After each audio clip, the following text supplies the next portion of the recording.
number one fell in college football without playing a game because the new college football playoff rankings were out.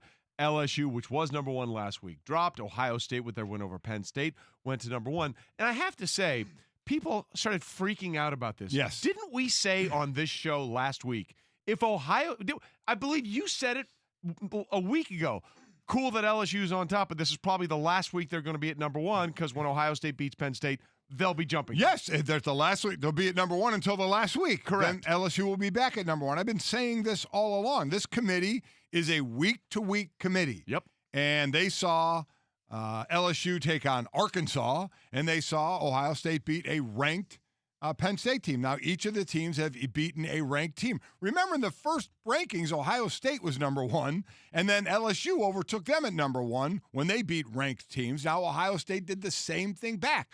Now, Ohio State can play, a 13 Michigan and then look to beat an 8 Minnesota in the Big Ten championship game. But LSU is going to play a number 4 Georgia in the SEC championship game. They win that game, they'll have beaten a number 5 Alabama. In my opinion, LSU will end up at number 1 overall. And the significance of this is who plays number 3 Clemson, because there is a clear top 3, LSU, Ohio State, Clemson. So that number 2 slot is that 2-3 matchup. And I think it's going to be, if everything runs the way it's going, Ohio State will be at 2, and they'll play Clemson in the first round. LSU should be number 1, and then we'll have the fun of talking to who'll be 4. Exactly, and also worth noting that the number 1 ranked team gets some sort of say and influence in which site they play in for the semifinal, try and make it easiest on their fan base when they travel and make sure that they're not at a home field disadvantage, essentially, for that game that gets played in. So, yeah, I mean... Do you agree with that? That'll happen that way? LSU will end up being number 1? Honestly, I'm not sure. Ohio State has a chance to get 2 more ranked wins in the time that LSU would get 1. They're going to play Michigan this weekend, who's ranked, I believe, 13th at this point. Right. And then 8 Minnesota. Number 8 Minnesota and that. So you're talking about a top 10 win if things hold. Listen, that's not a guarantee. Minnesota's playing Wisconsin this weekend. They're college game day. They're hosting Wisconsin. Wisconsin's been one of the more complete teams. We talk about efficiencies. You mentioned Utah, Ohio State, Alabama, and Clemson, all top 10 in offensive and defensive efficiency. The only other team that can claim that is Wisconsin. They're number 8 in offensive and defensive efficiency. So they've been a stellar team for most of the year. Jonathan Taylor's a threat. It'll be interesting. But if it holds serve, Ohio State would get another top 10 win in the Big Ten championship and would pick up a ranked win this week. So it's going to be neck and neck, which is to me what this has shown, because this is another time where the number 1 team has won and still fallen to 2. And so it shows just how razor thin the margin is. So, I mean, they're either way. Do you agree with that, Jason? Do you think LSU ends up at number 1 if Ohio State and LSU win the rest of their game? Yeah, I think LSU goes to number 1 because, to what you said earlier, Mike, at that point in this scenario, they would have a win over Georgia and they would have a win over Alabama, which the committee's still valuing at 4 and 5 respectively. So, one of the interesting stats, because you look at it, there is a razor-thin margin, but our predictor that looks at strength of record and says, okay, what chance would a top 25 team have of being undefeated at this point against that same record?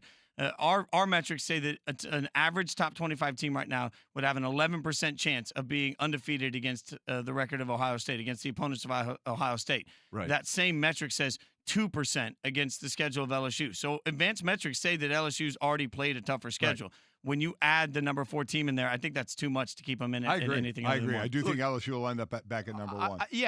Listen, we're not saying that what the committee is doing is right, but all these people freaking out about it, they're showing you who they are every week. So you should not have. This should not be shocking to anyone. And I guess the thing is, Mike, is LSU and Ohio State, as long as they do what they do, they're going to be in. It's just a matter of 1 or 2. The trick's going to be number 4. Who is there? And from this committee week to week, it seems like the Big 12 has jumped back into the fray here. I really, the more and more I look at it,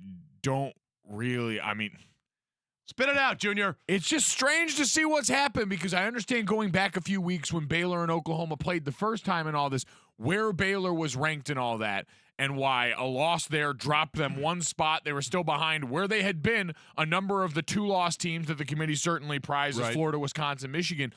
But now to jump them up as high as they have for beating Texas, for beating a nothing Texas this season, blows my mind. Tom Herman, was headbutting people without a helmet on, so clearly the committee took that into consideration. It does seem weird. A lot of love has been getting the teams who have beaten Texas for some reason this year, and I'm not really sure I understand. Well, that. here's Rob Mullen, the committee chairman, basically saying he was asked by Reese Davis, was there a market correction for the Big 12? Well, we do start with the clean sheet each week, and in the last 2 weeks, Baylor had the dominant win this week, following the close loss against a highly ranked Oklahoma team, to add to their resume where they already had 2 wins against ranked opponents. So the committee felt they deserved to be at number 9. And then obviously Oklahoma's resume with the win on the road at Baylor without CeeDee Lamb adding to that was their 2nd win against a ranked opponent. So look, I'm here for it because it means the Big 12 is in play now.